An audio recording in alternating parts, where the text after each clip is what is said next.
اس وقت ہمارے ساتھ موجود ہیں جامع مسجد KMC منگو پیر کراچی کے پیش امام حافظ سمیع اللہ سہج صاحب۔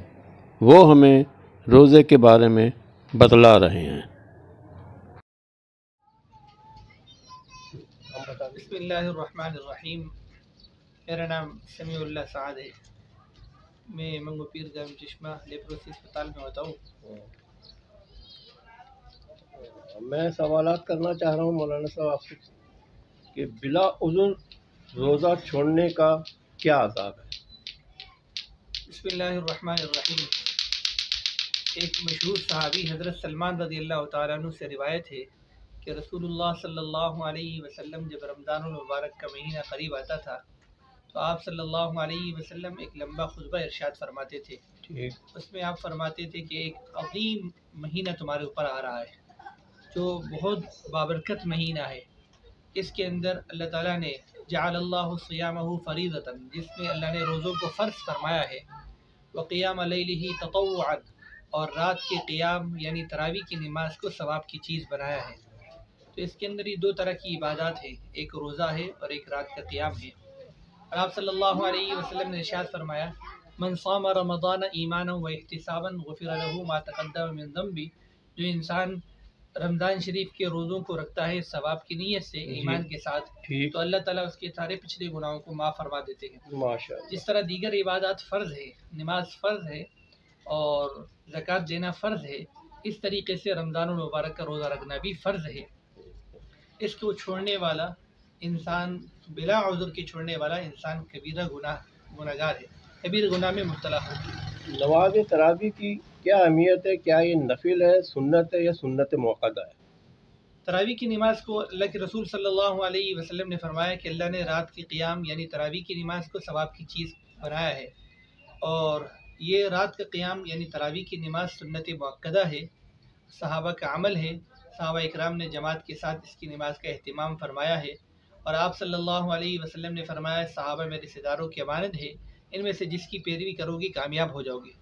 تو یہ صحابہ اکرام کے دور سے چلتا ہوا آ رہا ہے۔ تراویح کی نماز کے اندر دو طرح کی سنتیں، ایک تو تراویح کی 20 رکعت کا پڑھنا یہ لازم ہے، سنت موقدہ ہے جو واجب کے درجے میں ہے، اور اس کے اندر کسی قسم کی کوتاہی اور سستی کرنا بھی گناہ کبیرہ ہے، اس کے بارے میں پوچھا جائے گا۔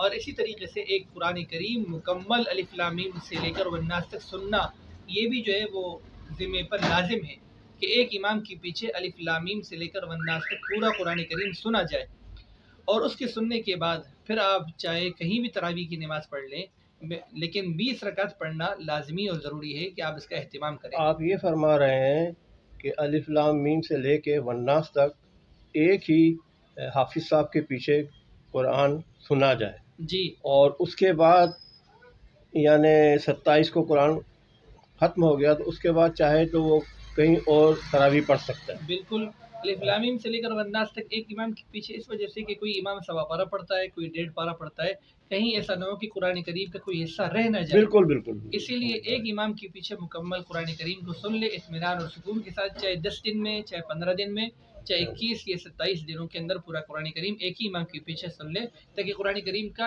ایک مرتبہ سال میں مکمل جو ہے وہ سنا جا سکے۔ اللہ آپ کو جزائے خیر۔ رمضان میں ایک فرض ادا کرنے پہ علماء کرام کہتے ہیں کہ 70 فرضوں کا ثواب ہے، یہ بات ٹھیک ہے؟ جی، حدیث شریف میں اللہ کے رسول صلی اللہ علیہ وسلم نے وہی روایت حضرت سلمان رضی اللہ تعالیٰ عنہ کی، حضرت سلمان رضی اللہ تعالیٰ عنہ روایت کرتے ہیں نبی علیہ السلام نے فرمایا رمضان مبارک میں ایک نفل پڑھنے پر 70 جو ہے وہ فرض کا ثواب ہے، اور ایک فرض ادا کرنے پر 70 فرضوں کے برابر ثواب ملتا ہے۔ اچھا، یہ تو ثواب ہو گیا۔ اس مہینے میں جو گناہ کرے گا اس کا بھی کیا گناہ کا درجات بڑھ جاتے ہیں؟ جس طریقے سے وقت کے اعتبار سے اور جگہ کے اعتبار سے نیکی بڑھ جاتی ہے، اس طریقے سے جگہ اور وقت کے اعتبار سے گناہ بھی دگنا ہو جاتا ہے۔ جیسے مثال کے طور پر چوری کرنا باہر بازار میں گناہ ہے، وہی چوری مسجد میں گناہ ہے، پھر وہی چوری حرم پاک کے اندر اور بڑا گناہ ہے۔ بات سمجھ میں آ رہی ہے، بالکل آ رہی ہے۔ اسی طریقے سے جو ہے وہ نماز کا پڑھنا گھر میں ثواب ملے گا، لیکن مسجد میں پڑھنے پر زیادہ ملے گا اور حرم پاک میں پڑھنے پر 1,00,000 نمازوں کا ثواب ملے گا۔ تو جگہ اور وقت کے اعتبار سے جس طریقے سے جو ہے وہ عبادت کا ثواب بڑھ جاتا ہے، اس طریقے سے گناہ کی سزا بھی دگنی ہو جاتی ہے۔ اس لیے رمضان المبارک کے اندر کم سے کم اس چیز کا کوشش کرنی چاہیے کہ میں کسی قسم کی اللہ کی نافرمانی نہیں کروں گا۔ اچھا، آخری سوال کروں گا پیش امام صاحب، یعنی بلا عذر روزہ نہ رکھنے کا کفارہ کتنا ہے؟ بلا کسی عذر کے روزہ رکھنا جو ہے وہ چھوڑنا ہے گناہ کبیرہ ہے، یہ ذمے سے ساقط نہیں ہوگا، اس پہ سزا ہوگی، یہ ذمے سے ساقط نہیں ہوگا۔ آپ صلی اللہ علیہ وسلم نے فرمایا جو شخص رمضان المبارک کے مہینے کو ایک روزے کو جان بوجھ کر چھوڑ دے وہ ساری زندگی روزہ رکھے، لیکن اس کا یہ ثواب نہیں ملے گا جو رمضان روزے کا ثواب ہے۔ اس مہینے میں سرکش شیاطین کو قید کر دیا جاتا ہے۔ کفارہ مقصد نہیں نہیں، کفارہ اس کا نہیں ہے، کفارہ اس روزے کا ہے جو کوئی انسان ایسی مرض میں مبتلا ہو جائے کہ زندگی میں اس کے ٹھیک ہونے کا کوئی امید نہ ہو۔ اچھا، اگر روزہ رکھتا ہے تو روزہ رکھنے کی وجہ سے اس کا مرض بڑھ جاتا ہے، موت طاری ہو جاتی ہے، اچھا، کوئی ایسا مرض لاحق ہوتا ہے جس کی وجہ سے جو ہے وہ کفارہ ادا کرنا پڑے گا۔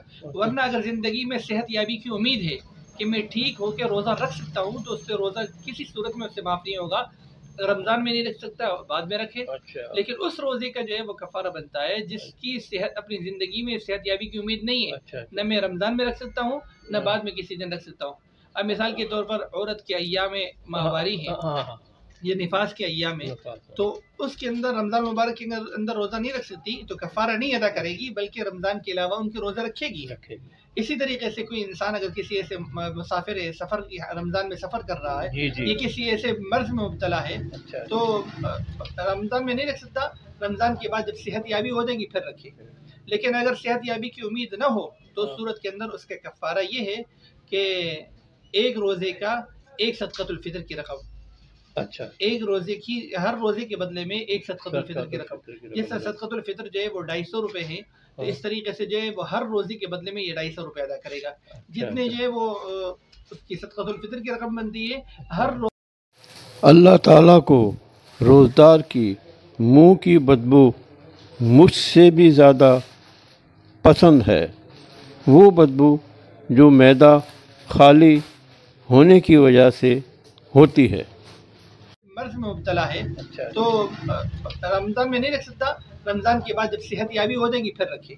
لیکن اگر صحت یابی کی امید نہ ہو تو اس صورت کے اندر اس کا کفارہ یہ ہے کہ ایک روزے کا ایک صدقۃ الفطر کی رقم، اچھا، ایک روزے کی ہر روزے کے بدلے میں ایک صدقۃ الفطر کی رقم، جس سے صدقۃ الفطر جو ہے وہ 250 روپے ہے، تو اس طریقے سے جو ہے وہ ہر روزے کے بدلے میں یہ 250 روپے ادا کرے گا، جتنے جو ہے وہ اس کی صدقۃ الفطر کی رقم بنتی ہے ہر روزے کی طرف سے اس کو جو ہے اس قدر رقم دینی پڑے گی۔ اللہ آپ کو جزائے خیر دے۔ آخری سوال کر رہا ہوں پیش امام صاحب، جس طرح سے آپ نے بات کی روزے کے بارے میں، تو اس سے تو یہ اندازہ ہو گیا کہ یعنی بالفرض کسی نے بغیر بیماری کا کوئی روزہ چھوڑ دیا ہے اور وہ بعد میں رکھ بھی رہا ہے تو اس کو وہ ثواب ملے گا رمضان والا؟ اگر بیماری کی وجہ سے یا کسی عذر کی وجہ سے چھوڑا ہے، نہیں، اس کی بات نہیں کر رہا ہوں، بلا عذر بس اپنے مستی میں چھوڑ دیا اس نے، وہ تو حدیث شریف میں ہے، اللہ کے رسول صلی اللہ علیہ وسلم نے فرمایا اگر کوئی انسان بغیر عذر کے روزہ چھوڑ دے تو ساری زندگی بھی روزہ رکھے تو اس کو رمضان کے بعد۔ ان دعاؤں کے ساتھ اجازت، جہاں رہیں خوش رہیں، سب کا نگہبان اللہ مہربان۔